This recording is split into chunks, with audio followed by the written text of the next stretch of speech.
Tout le monde, j'espère que vous allez bien. Je suis super contente de filmer. Ça fait une éternité, j'ai l'impression que j'ai pas filmé. Vous vous en rendrez peut-être pas compte parce que je fais quand même en sorte d'avoir des vidéos d'avance pour pouvoir poster toutes les semaines. Mais en vrai, ça fait assez longtemps que j'ai pas filmé, donc je suis super contente, ça me fait trop plaisir. Donc aujourd'hui, je vais faire un peu le topo de comment s'est passé mon système des enveloppes. Donc pour ce premier mois, donc c'est le premier mois où je fais ce système. Voilà, donc j'ai fait quelques petits ajustements au cours du mois, donc je vais vous dire ce que c'est. Je vais juste répondre à quelques petits commentaires que j'ai eus. Donc je vous avais dit que par rapport à mon revenu, je m'étais basée sur 1112 € par mois parce que comme je vous l'ai expliqué dans la première vidéo, mes revenus diffèrent d'un mois à l'autre. Des fois je peux gagner 200 € en plus ou 300, enfin il y a une différence de quelques centaines d'euros d'un mois à l'autre. Et comme je ne savais pas si au cours du mois de février j'allais recevoir d'autres paiements, je ne savais pas donc combien j'allais toucher au cours du mois. Je me suis basée sur le minimum que je peux gagner en un mois. Comme ça, je suis sûre que j'ai pas de mauvaise surprise. Donc là, au final, au mois de février, j'ai reçu d'autres paiements. Donc là, c'était plutôt un bon mois. Au final, j'ai eu 1580 € pour le mois de février. Donc vous verrez que j'ai dépassé mon budget sur certaines enveloppes. Mais je pouvais me le permettre vu que j'ai fait mon budget par rapport à 1112 € par mois. Et ensuite, j'ai eu des commentaires qui m'ont dit que j'avais oublié de compter les revenus de la CAF et de la pension alimentaire. Alors non, quand je vous dis total de mes revenus 1112 €, c'est le total de mes revenus. Donc je comptabilise dedans les allocations familiales de la CAF. Ils sont comptabilisés dans les 1112 € et pension alimentaire, personnellement, je n'en perçois pas. J'anticipe déjà les commentaires des personnes qui vont me dire, je sais que ça part d'un bon sentiment, hein, mais qui vont me dire que j'ai le droit à une pension alimentaire. Je sais que j'ai le droit et Dieu merci, on a une justice française qui nous permet d'avoir ce droit. Mais c'est un choix personnel que j'ai fait de ne pas percevoir de pension alimentaire, tout simplement. Donc on va ouvrir ma petite pochette et on va regarder un peu les dépenses. Est-ce que j'ai dépassé mes budgets ou pas? Est-ce que j'ai pu économiser ou pas? Je vais vous expliquer ça parce que j'ai quand même pas mal de dépenses, parce que j'ai commencé une formation. De toute façon, je vais vous expliquer ça en détail. Donc je sors tout ce qui est dedans. Là, en gros, j'ai récapitulé sur une petite fiche que je mets devant mes enveloppes le budget que j'accorde à chaque catégorie. Et donc, j'ai rajouté deux catégories que j'avais pas mises. Quand j'ai fait le système des enveloppes, donc c'est deux catégories qui me sont venues en tête pendant le mois. Donc, j'ai rajouté voiture entretien. Parce que concernant la voiture, moi, j'avais juste fait la catégorie diesel. Mais clairement, l'entretien de la voiture, ça coûte cher. Donc je me suis dit que j'allais mettre au moins 30 € par mois de côté pour l'entretien de la voiture, même si personnellement je trouve que ce n'est pas beaucoup. Mais les mois où je peux mettre plus, je mettrai plus. Et j'ai rajouté danse adhésion 20 €. Alors ça c'est parce que je fais de la danse de manière occasionnelle. Donc je fais de la bachata, mais comme j'aimerais m'inscrire pour en faire de manière régulière à l'année, je compte mettre 20 € par mois pour pouvoir m'inscrire au mois de septembre. Donc voilà les deux catégories qui se sont ajoutées. Donc je vais commencer par la catégorie la plus importante selon moi, c'est les courses. Je m'étais fixé un budget de 200 € et bizarrement j'ai atteint pile poil ce budget de 200 €. Donc j'étais assez étonnée parce que je suis partie quand même 1, 2, 3, 4, 5, 6, 7 fois aux courses et ça va, j'ai atteint le budget.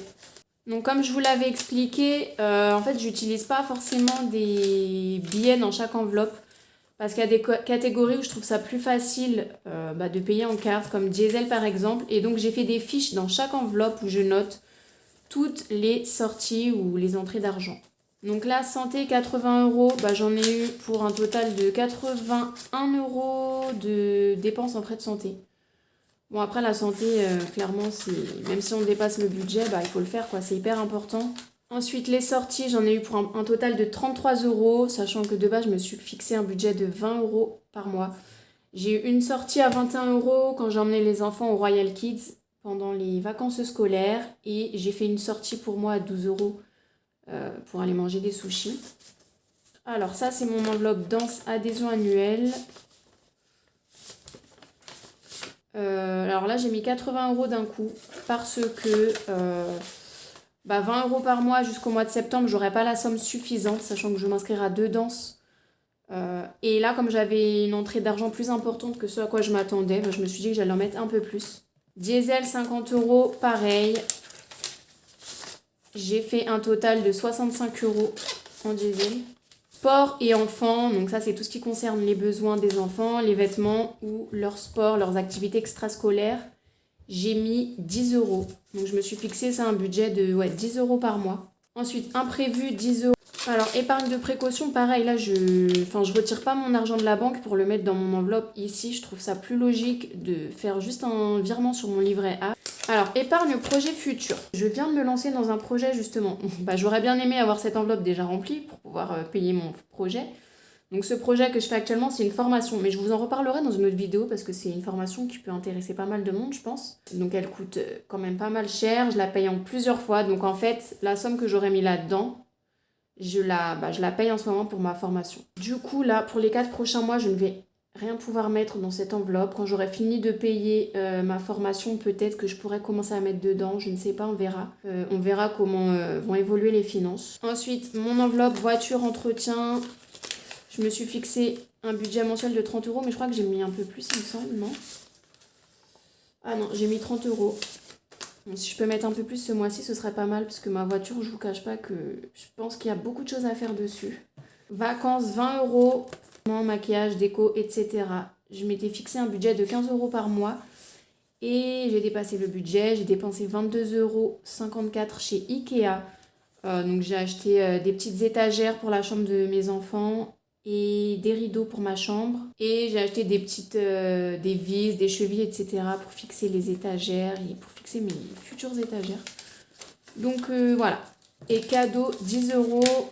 Ouais, j'ai mis 10 euros ce mois-ci pour les cadeaux. Voilà, donc je trouve personnellement que j'ai pas mis beaucoup de côté par rapport à la somme que j'ai reçue ce mois-ci. Enfin, 1500 euros, pour moi, c'est quand même beaucoup. C'est assez rare que je reçoive cette somme. Donc, j'aurais pu mettre au moins normalement 300 euros, mais ce qui m'en a empêché, c'est que c'est la formation que je paye actuellement. Donc, de toute façon, je vous ferai une vidéo spécialement sur cette formation, je pense, ou bien peut-être que je vous en parlerai d'une autre manière. Donc là, je vais remplir mes enveloppes pour le mois de mars.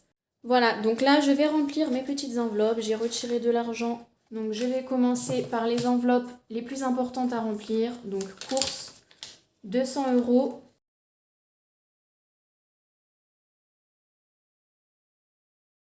Donc là, j'ai mes 200 euros pour les courses. La deuxième pochette la plus importante, c'est santé, diesel. Et ensuite, je vais voir. Donc diesel, ça, je ne paye pas en espèces, mais en carte. Donc pareil, je vais continuer de noter sur ma petite fiche. Donc voilà comment elle se présente. Donc je vais continuer de noter sur ma petite fiche, voilà, chaque mois, les montants dépensés. Santé, 80 euros, ça je peux le payer en espèces.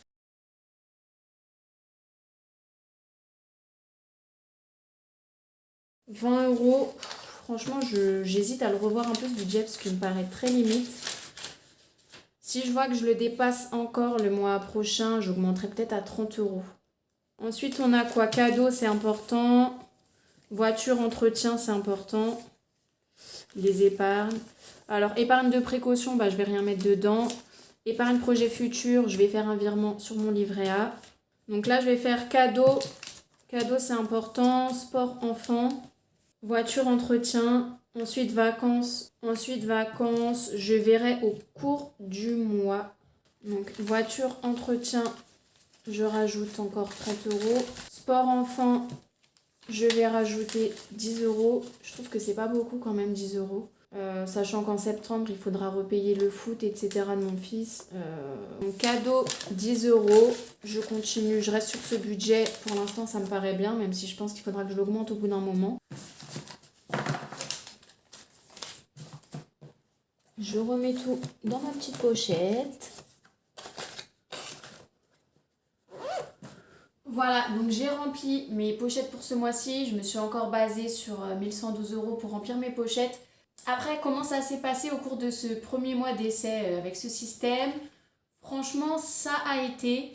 Quand je payais des choses en carte, comme l'essence, etc., je le notais tout de suite dans mon portable, dans les notes. Et quand je rentrais chez moi, je l'écrivais immédiatement sur l'affiche pour pas oublier de le faire. Après, je comprends les personnes vraiment qui veulent tout faire en espèces. C'est beaucoup plus pratique d'avoir vraiment un visuel. Et ce que j'ai trouvé un peu galère, c'est le fait de ne pas avoir des revenus vraiment fixes. Si j'avais des revenus fixes chaque mois, par exemple de 1200 euros pile poil tous les mois, Je pense que ce serait plus facile de faire le budget pour chaque catégorie. Mais là, du coup, des fois, je sais pas trop sur quel pied danser, je sais pas à quel salaire m'attendre. Mais du coup, si je mets un peu plus dans une catégorie, je me dis, ouais, peut-être que je devrais retirer un peu de cette catégorie-là ce mois-ci. Enfin, je sais pas si vous voyez ce que je veux dire. C'est dur de fixer un budget quand on n'a pas des revenus vraiment fixes.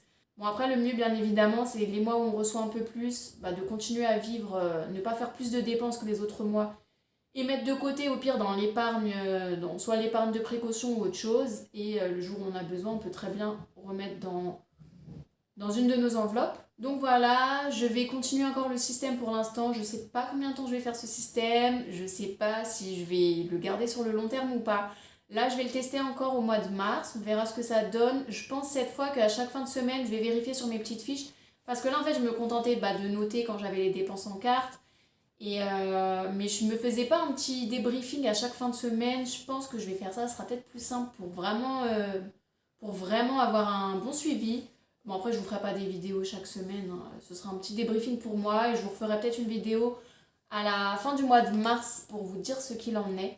Sachant que je pense avoir encore des changements au niveau de mes revenus. Enfin, donc dites-moi en commentaire si vous connaissez ce système. Donc je sais qu'il y en a certaines d'entre vous qui ont déjà essayé ce système et qui ont bien apprécié.